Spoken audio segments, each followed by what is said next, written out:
Hey guys, welcome back to the channel. I am Black Omen. We are back with episode 3 of the Ruby Fairy Tales of Remnant series called The Shallow Sea. Before we get into it, just do a little brief talk about last week's episode, which was The Hunter's Children. That episode had to do with the father of the family, who was like the main protector and the breadwinner, metaphorically and quite literally. Showed that each of his children had a special semblance, which each one of them liked to brag about. Which is nothing wrong with that. If you have a special gift and you're proud of it, you can be happy about it. You can show it off. But that only shows you that you can have a great semblance, but it doesn't always work well when it's just you. You can be really strong or really smart, but not having a team leaves you at a disadvantage, which it shows that each one of them went on their own because they thought, I don't need them. I have a great semblance. I can survive on my own. It only shows that they can only survive so long on their semblance alone. Which, at the end, it shows that when they work together as a team, they succeed as a family. And the whole motif that you kind of get at the end is supposed to be the establishment of the very first team in the world of Remnant, because it showed them each one in a pose, and it had like a color behind each one, and each person had a representative theme behind them. Much like with Team Ruby. Each one of them has a great semblance, but when they work together, they succeed. So that was kind of the overall message of the episode. Now, this one, as I said, is called The Shallow Sea. This one says, Ozpin recounts two distinct origin myths regarding the fauna. Now, we don't... from what we remember from the show, we don't really know too much about the origins of the fauna. We just know that they, since their beginnings, they've been always treated as second-class citizens, and that kind of started the whole White Fang uprising and revolution. So, being that we have humans, and then we have half human, half animals, which were called faunas. And which, if you know anything about, society and humans, anything that is different from the norm is always treated differently. And it's kind of glossing over kind of just, the whole idea of racism, which I'm not going to get into at this point. But in history, there's always been someone or something that's different, and is always treated not at the same level as the rest. So that's kind of the idea. But I'm kind of getting an idea that the idea maybe the faunas weren't created by the gods. Maybe there's another possible god that created them. Who knows? We'll have to find out. So let's get these bad boys on here. And so let us begin in 3, 2, 1. Let's go. Oh yeah. Let's go.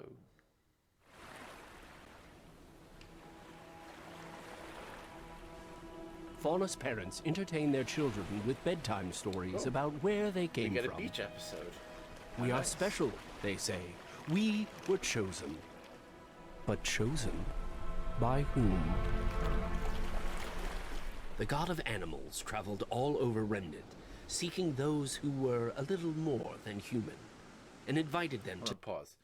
I think it's kind of interesting that in the previous episode, the main characters were all like full colored and everything, but then the rest of the villagers who didn't really have an important role in the episode, they were colored like how these characters are here. Like they're gray, they're just like one shade of, like, it's like everyone's just a shade of gray.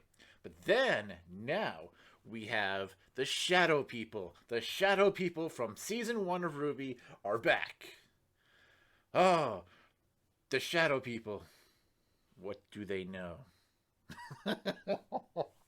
I'm fucking around. Okay, let's go. 3, 2, 1, go. to sail to the shallow sea to discover their destiny. Oh. You did not fit in where you came from. Oh boy. But I know who you are. Leave this boat. Enter the water. It will wash your old life away and show what you've always been just below the surface. You belong here. You are home.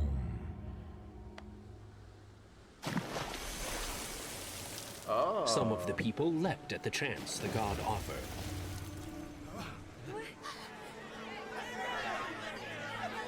Others were more skeptical. Oh boy. Though the sea did not touch you, it has revealed your own shallowness. Okay, hold on. Pause. Fable. Now, this like deer goat hybrid thing, talking whatever, I don't know what to call. Is it a god? I don't know. But anyway, the people who were on the boat, the ones who jumped out, then they, after coming out of the water, showed that, like, some of them had like horns and all. He was saying that, like, it would reveal who you are. So you're a faunus underneath the human exterior. But, however, could it be? I'm just firing off the top of my head here. Could it be that the goat deer thing? Could it be that the person thing did something to the water that changed them into faunus? We'll have to find out. In 3, 2, 1, go. Often teach lessons, such as the importance of looking beneath the skin. But for faunus, the story of the shallow sea does something more vital. It reminds them from a young age that their own lives have value. But faunus are forced to grow up quickly. As they mature, they learn darker stories, in which the truth lies closer to the surface. Many, many years ago, in a faraway land, there was a war between humans and animals.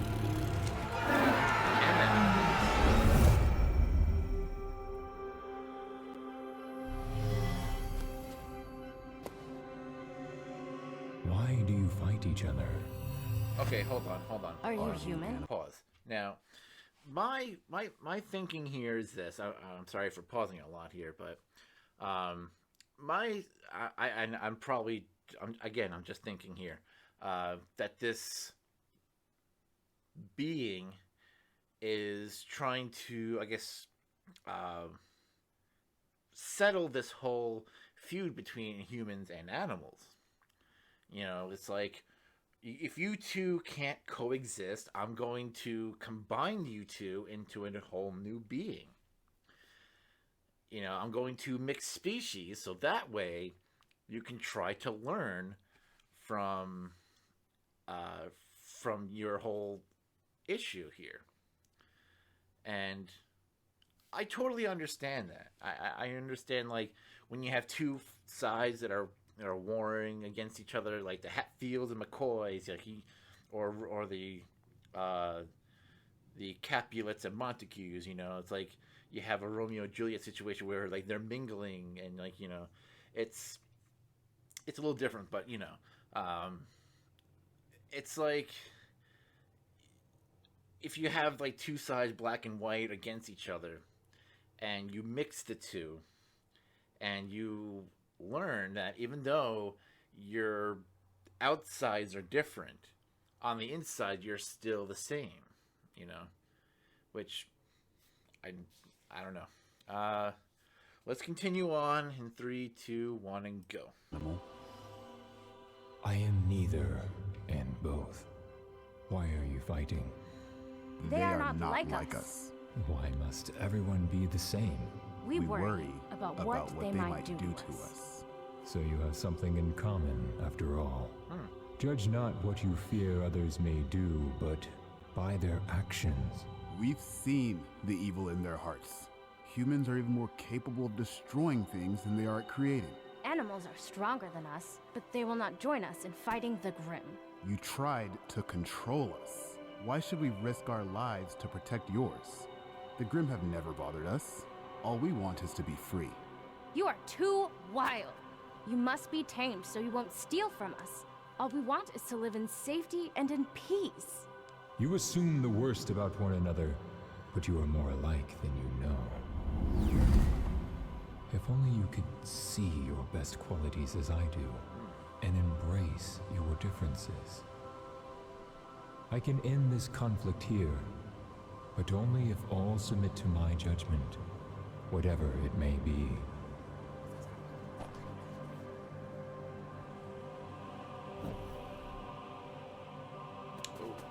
We accept your judgment.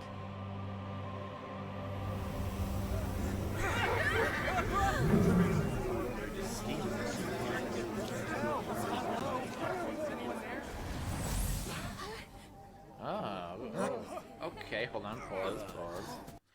Now, being that this being created the Faunus, I don't know, like this.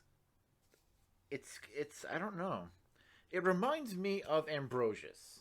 I was thinking about that name earlier. I was thinking about it.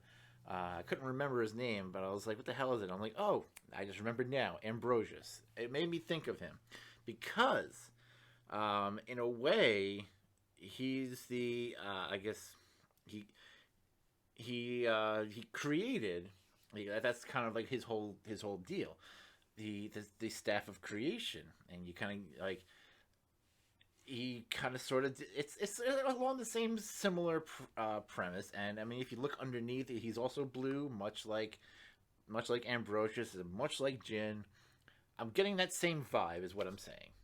Anyway, I'm going to stop talking, finish the episode in 3, 2, 1, go.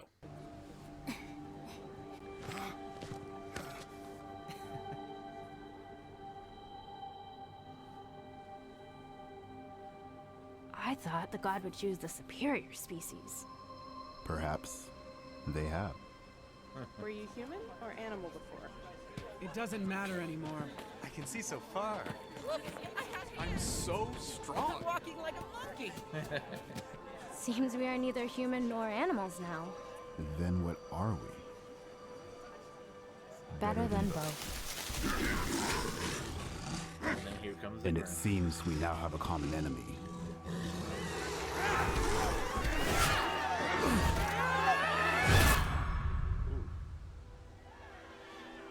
Now they can use But we live their here. animal instincts. Don't you know us? We don't even know what you are. Oh, Were we so narrow-minded when we were human? yes. The answer is yes. Yes. And so the Faunus left in search of a place they could live peacefully together, where they could become the best versions of themselves. Ooh, pause. If the answer is menagerie, please let it be menagerie, because that's where all the Faunus live. They all went there. Please let the answer be menagerie. I'm okay. 3, 2, 1, and go. These fables may seem fantastic, yet they reflect the real and unfortunate history of conflicts between humans and Faunus. And though different versions of the same story, they have some things in common. Faunus leaving behind their old lives to create a new future for themselves, as well as the notion that humans and Faunus need each other to survive. If we all set aside our differences and work toward a shared purpose, how much better would Remnant be for everyone? Oh man. Hey, we hope you enjoyed that. All right, cool. All right, so basically, as I was guessing, that being created the faunus, and which now we know that there was some kind of a conflict between humans and animals, and rather than letting them fight it out and trying to be a mediator, it's like, you know what, if you two can't get along, I'm just gonna fuse both of you together into one completely new hybrid species. And you know what, it did give them a sense of understanding. And if only if it worked in the real world. But anyway, thank you for watching, you guys. That was fun. That was a great episode. Very very informative. Learned a lot about the faunus from this episode. I'll see you guys next week in the next episode.